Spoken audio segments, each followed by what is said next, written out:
Hello दोस्तों, स्वागत है आप सभी का हमारे यूट्यूब चैनल पर। दोस्तों, आज मैं सुनाने जा रही हूँ आपको एक बहुत ही सुंदर कहानी जो कि राजा नल और दमयंती की है। तो चलिए दोस्तों शुरू करते हैं। एक समय की बात है, राजा नल अपनी पत्नी दमयंती के साथ बड़े प्रेम से राज्य करता था। होली के अगले दिन एक ब्राह्मणी रानी के पास आई। उसने गले में पीला डोरा बांधा था। रानी ने उससे डोरे के बारे में पूछा तो वह बोली, डोरा पहनने से सुख संपत्ति अन्न धन घर में आता है। रानी ने भी उससे डोरा मांगा। उसने रानी को विधिवत डोरा देकर कथा कही। रानी के गले में डोरा बांधा देख राजा नल ने उसके बारे में पूछा। रानी ने सारी बात बता दी। राजा बोले, तुम्हें किस चीज़ की कमी है? इस डोरे को तोड़कर फेंक दो। रानी ने देवता का आशीर्वाद कहकर उसे तोड़ने से इनकार कर दिया, पर राजा ने डोरा तोड़कर फेंक दिया। रानी बोली, राजन, यह आपने ठीक नहीं किया। उसी रात राजा के स्वप्न में दो स्त्रियां आईं। एक स्त्री बोली, राजा, मैं यहाँ से जा रही हूँ। दूसरी स्त्री बोली, राजा, मैं तेरे घर आ रही हूँ। स्वप्न का यही क्रम 10-12 दिन तक चलता रहा। इससे राजा उदास रहने लगा। रानी ने उदासी का कारण पूछा तो राजा ने स्वप्न की बात बता दी। रानी ने राजा से उन दोनों स्त्रियों का नाम पूछने को कहा। तब राजा ने उनसे उनके नाम पूछे तो जाने वाली स्त्री ने अपना नाम लक्ष्मी तथा आने वाली स्त्री ने दरिद्रता बताया। लक्ष्मी के जाते ही सब सोना चांदी मिट्टी हो गया। रानी सहायता के लिए अपनी सखियों के पास गईं, पर उनको फटे हाल देख कोई भी उनसे नहीं बोला। दुखी मन से राजा रानी 5 बरस के राजकुंवर के साथ जंगल में कंद मूल खाकर अपने दिन बिताने लगे। चलते चलते राजकुंवर को भूख लगी तो रानी ने कहा, यहाँ पास ही एक मालन रहती है जो मुझे फूलों का हार दे जाती थी, उससे थोड़ा छाछ दही मांग लाओ। राजा मालन के घर गया। वह दही बिलो रही थी। राजा के मांगने पर उसने कहा, हमारे पास तो छाछ दही कुछ भी नहीं है। राजा खाली हाथ लौट आया। आगे चलने पर एक बिस्तर ने कुंवर को डस लिया और राजकुमार का प्राणांत हो गया। विलाप करती रानी को राजा ने धैर्य बंधाया। अब वो दोनों आगे चले। राजा 2 तीतर मार लाया। भुने हुए तीतर भी उड़ गए। उधर राजा स्नान कर धोती सुखा रहा था कि धोती उड़ गई। रानी ने अपनी धोती फाड़कर राजा को दी। वो भूखे प्यासे ही आगे चल दिए। मार्ग में राजा के मित्र का घर था। वहां जाकर उसने मित्र को अपने आने की सूचना दी। मित्र ने दोनों को एक कमरे में ठहरवाया। वहां मित्र ने लोहे के औजार आदि रखे हुए थे। दैव योग से वो सारे औजार धरती में समा गए। चोरी का दोष लगने के कारण वो दोनों रातों रात वहां से भाग गए। आगे चलकर राजा की बहन का घर आया। बहन ने एक पुराने महल में उनके रहने की व्यवस्था की। सोने के थाल में उन्हें भोजन भेजा, पर थाली मिट्टी में बदल गई। राजा बड़ा लज्जित हुआ। थाल को वहीं गाड़ कर दोनों फिर चल पड़े। आगे चलकर एक साहूकार का घर आया। वह साहूकार राजा के राज्य में व्यापार करने के लिए जाता था। साहूकार ने भी राजा को ठहरने के लिए एक पुरानी हवेली में सारी व्यवस्था कर दी। पुरानी हवेली में साहूकार की लड़की का हीरों का हार लटका हुआ था। पास ही दीवार पर एक मोर अंकित था। वह मोर ही हार निगलने लगा।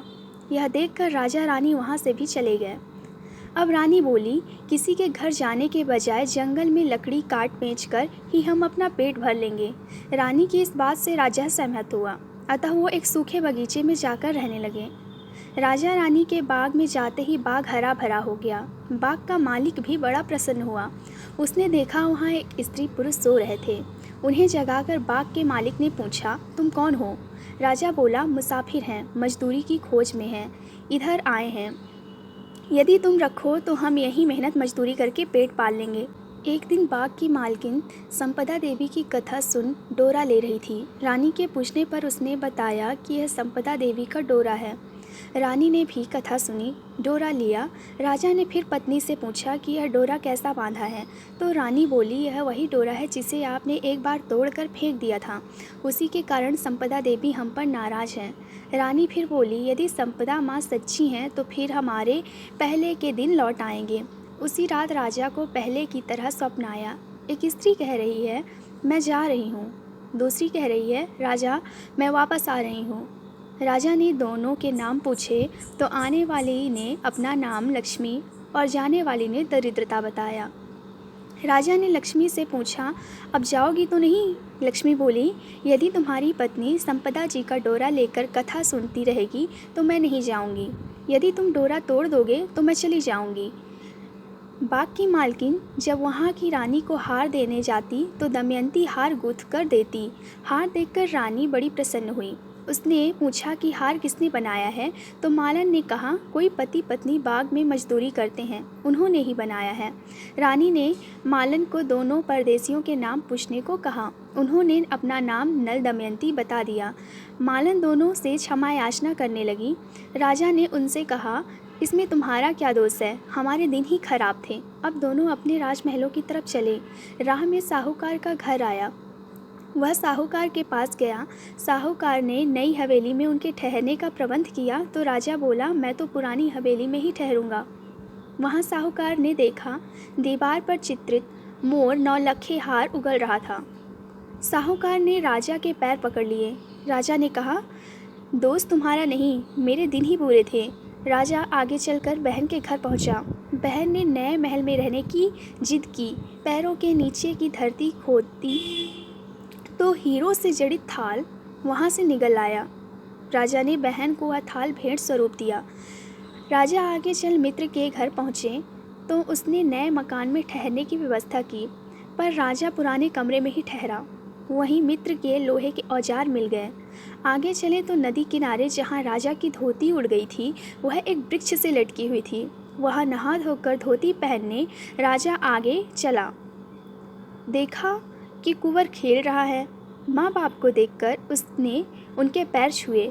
नगर में पहुंचकर राजा की मालन दूरबा लेकर आई तो राजा बोला, आज दूरबा लेकर आ रही हो, उस दिन छाछ के लिए मना कर दिया था। रानी ने राजा से कहा, वह तो तुम्हारे बुरे दिनों का प्रभाव था। महलों में गए। रानी की सखियां धन धान्य से भरे थाल लिए गीत गाती आईं। नौकर चाकर सब पहले के समान ही आ गए। संपदा जी का डोरा बांधने के कारण ही यह सब फल प्राप्त हुआ। इसलिए सभी को श्रद्धापूर्वक माँ संपदा जी की पूजा करनी चाहिए और स्त्रियों को कथा पूजन कर डोरा धारण करना चाहिए। जो स्त्रियाँ संपदा जी का व्रत करती हैं, पूजन करती हैं विधि विधान के साथ, वह उनका डोरा बांधती हैं, उन्हें सौभाग्य की प्राप्ति होती है। माँ संपदा जी का पूजन करने से घर में धन धान्य की कमी नहीं होती है और हमेशा खुशहाली भी रहती है।